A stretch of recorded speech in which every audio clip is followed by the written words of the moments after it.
From a sad character death making the movie more mature, to the cast and crew openly saying that this movie is an emotional roller coaster ride. There's already a lot going on in this movie, which points to it being the best one in the series yet. First off, it's the longest one yet. The Marvel Cinematic Universe is most widely recognized for being home to the Avengers, but the studio has also introduced us to some less well-known superhero groups. Believe it or not, when James Gunn launched Guardians of the Galaxy, the team wasn't a popular name. You know, a lot of other superhero movies are about characters that are sort of bigger than us, that are larger than us, and are above us. And the Guardians of the Galaxy are none of those things. They are us. And I think there's something that's very relatable about them. And even though we're talking about a talking raccoon.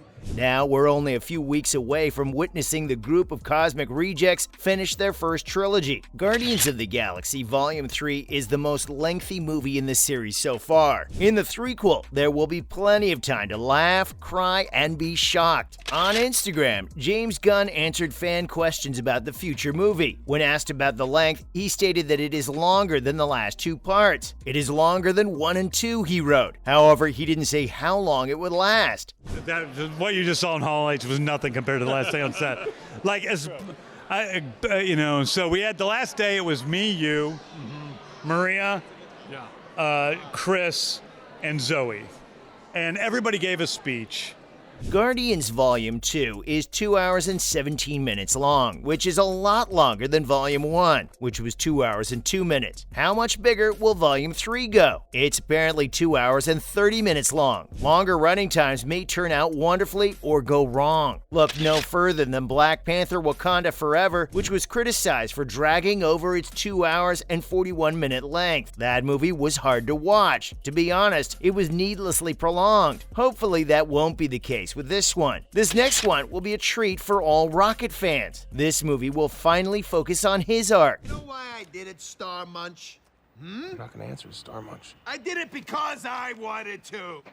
What are we even talking about this for? We just had a little man save us by blowing up 50 ships. How little?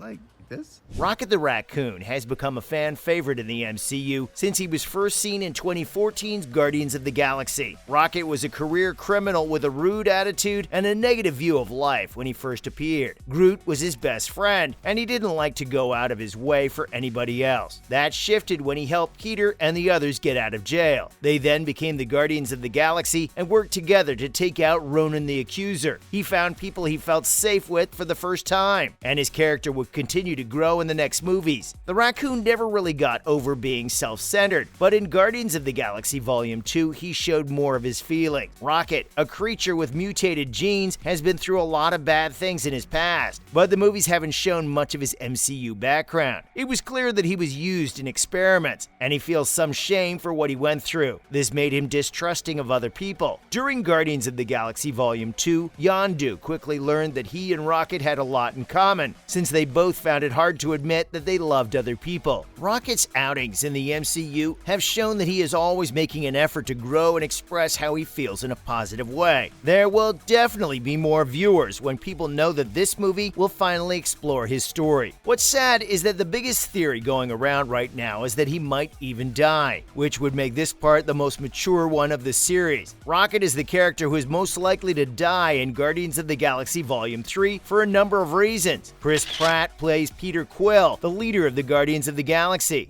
It's not necessary. It's not. Okay? I got some blasters unless you guys want to use knives. Oh, yes, please. Use knives. Yeah, knives. I'm Groot.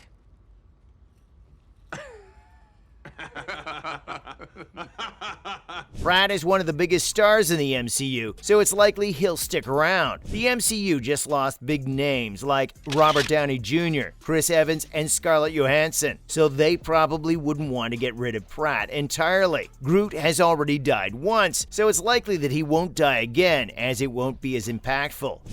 No, Groot. You can't. You'll die. Why are you doing this? Why?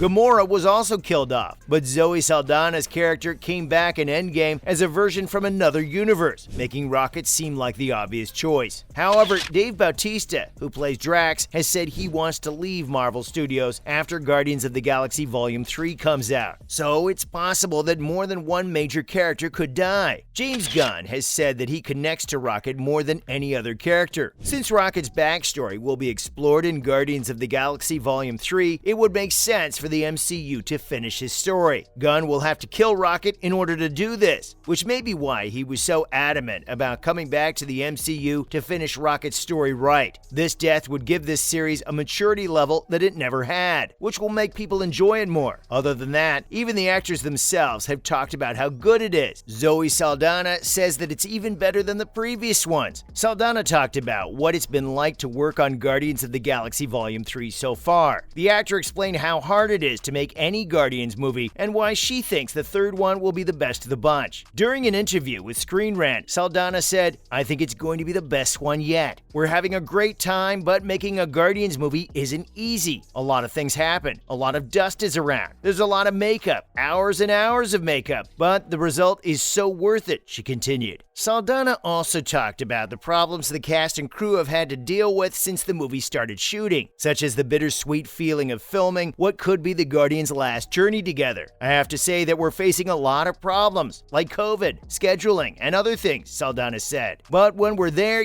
we have such a great time. We think this will be the last Guardians of the Galaxy movie, so it's a sad time. So it's bitter in that way, but it's also sweet because we're all glad to have been on this journey together. James Gunn is giving us a beautiful finish, and this story is really interesting." Well, there you go. Now you've heard it from the actress herself. It could be that we're getting a character that everyone has been asking to see for a while now. We'll finally see Adam Warlock. Will Poulter's role as Adam Warlock, a powerful and supposedly perfect being, is the biggest new addition to the group of Guardians of the Galaxy Volume 3.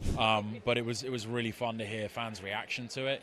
That's a really special opportunity, and in Hall H of all places. So super grateful, and I'm really excited to see it now. In the comics, he was made by a group of experts from Earth called the Enclave. He then went out into space to find himself. In the MCU, his story is a little different. During the scene after the credits in Guardians of the Galaxy Volume 2, Gunn hinted at Adam Warlock's part in the next movie. In that scene, Aisha was shown making Adam in one of the Sovereign's birth pods. She made him into an enemy who was strong enough to beat the Guardians after they beat her. It's not clear what this means for Will Poulter's part, but Gunn could have made Adam Warlock a bad guy in Guardians of the Galaxy Volume 3. Whatever he does, at least we're getting the character, which is good enough. With all that said, when will the movie be released? Guardians of the Galaxy Volume 3 will finally come out in theaters on May 5th, 2023. Brace yourselves, because the release date is not far at all, and from what we're reading and from what we've told you, you're about to witness the best Guardians of the Galaxy yet. That's all for why Guardians of the Galaxy 3 might be better than the previous ones.